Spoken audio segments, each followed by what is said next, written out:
Alex. So, units like these were used, amongst other things, to create the soundtracks for loads of the computer games of the 1990s and early 2000s, and I thought it'd be fun to explore that.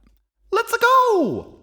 So first up, we're going to do something in the style of Mario Kart 64. Yeah, I've still got an original 64 with 4 controllers, so if 3 of you want to come round, I will whop your behinds, and then we'll play Mario Kart. So for this, I'm going to use a JD990 from 1993. First, drums. My JD990 has 2 kits, A or B. I'm going to use B, and it sounds like this.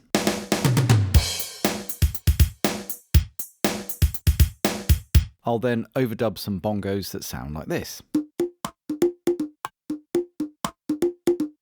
Next, bass. I'm going to use patch A64 slap bass that sounds so familiar that I think it actually was the exact patch used on some 90s games. That sounds like this.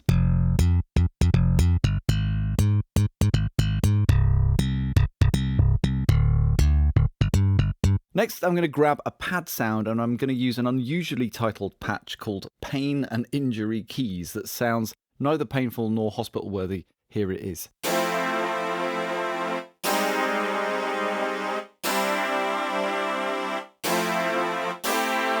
Next, for the melody, I'm using a combination of a piano patch, pitched cowbells, and this whimsical flute that give a nice mix of percussive attack and tonal sustain to the top line, which sounds like this.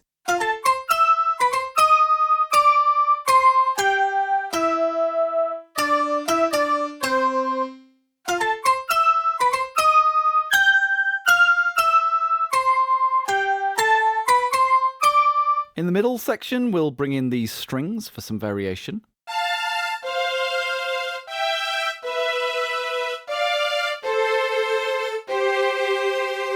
And the melody will switch over to this brass patch, which I'm certain was used on Mario Kart as it sounds immediately familiar.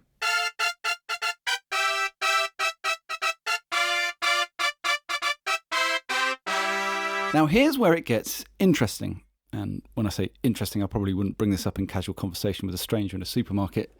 Wait till you're at the front of the queue and then the cashier and everybody behind you is stuck and has to listen to the whole thing until you decide that they can leave. So, PCM audio at 44.1 kilohertz and 16-bit is about 10 megabytes per minute. So a 60-minute game soundtrack would be 600 megabytes. And unsurprisingly, cartridges like this from the 90s don't have 600 megs available for the music. So what did they do? Well, they used to sample a single note from all of the patches they'd used on the JD990 or equivalent at a low sample rate and bit depth, and that would be stored in the game data as a sort of sound palette or sound library, if you will, and then the sequence data would be put in there as well, and then the sequence would reference the sound library, and the console would effectively play back the soundtrack. Necessity is the mother of invention. So rather than go through days of sampling notes from all the patches that I used into a vintage sampler and then re-recording that to emulate that exactly, what I'm going to do instead is just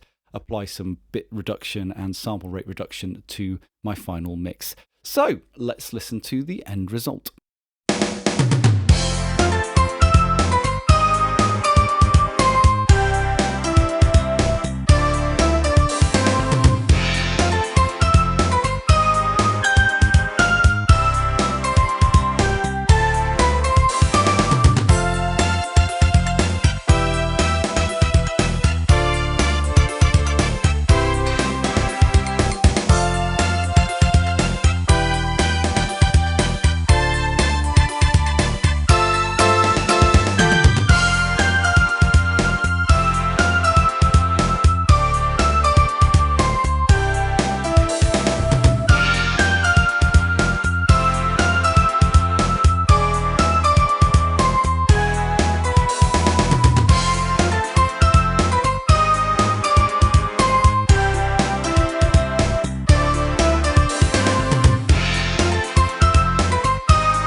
So next we're going to do something in the style of Tekken 3. Now I had a PlayStation with Tekken 3 for about 20 years, but it died spectacularly last year, but the music is forever embedded in my brain. So for this I'm going to use an XV5080.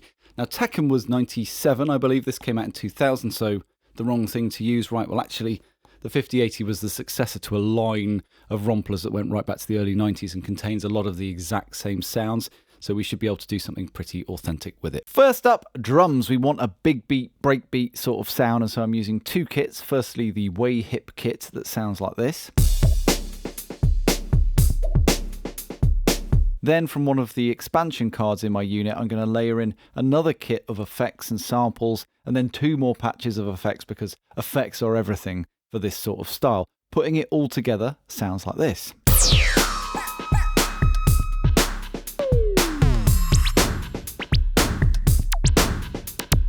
Next, we need an acid style line, and whilst I've got an original TB303, obviously we're not going to use that. We need a digital version of the 303 from the XV, and this patch will do the job nicely. Below that, I'm going to add this beefy subby bass patch and a little bass stab with a pitch fall at the start of each phrase. Putting the whole thing together sounds like this.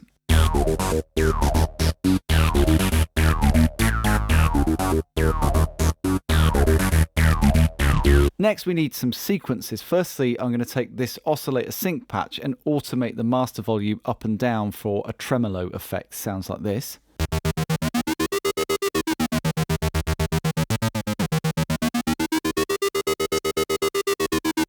Then this patch for another little mid-range sequence.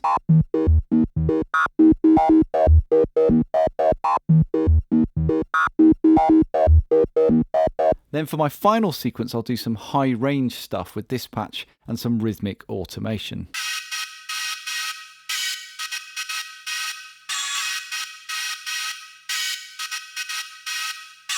Next, we need some sampley goodness, and here's a nice organ key patch to get us started.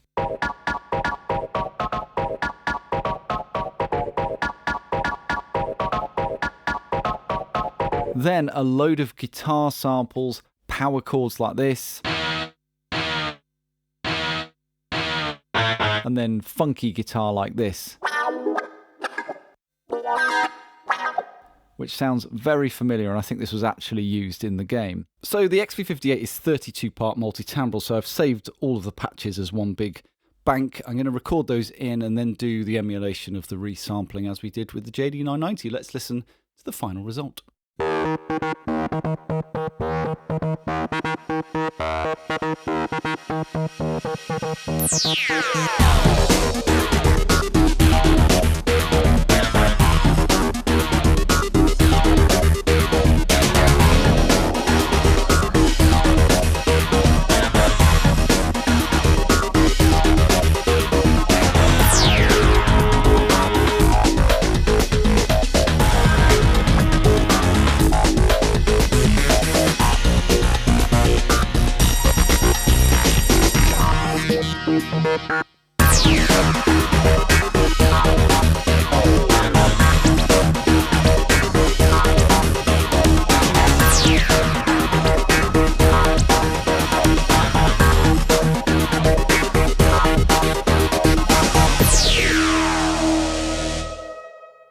So the reason I thought about doing this video is because I compose music for TV, and over the last few years I've been asked more and more to compose music in the style of, or evocative of, or a spoof of a particular game franchise or film franchise from the 90s or early 2000s, and it's because that's now so long ago that those are cultural landmarks rather than just music that's a little bit out of date. So if you compose music for media, having something like this in your arsenal isn't a bad idea.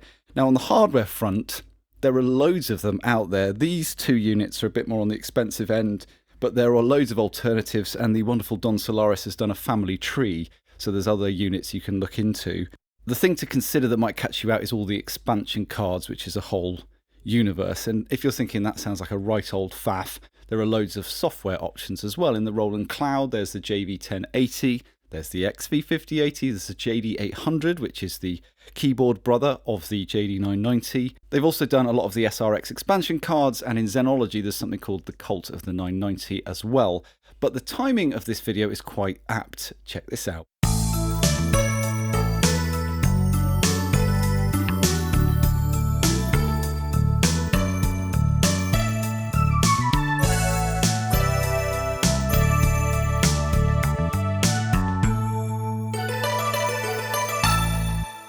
So the nutters that are the usual suspects have reverse engineered the JD990, and that is coming imminently, I believe, so that might be something you want to look into. I've put the music from this video and also the stems and MIDI files for people on the top tier on my Patreon, so if you want to get into that in forensic detail, you can go and check that out. Huge thank you to my patrons for their ongoing support. Thank you to you for watching. Bye-bye!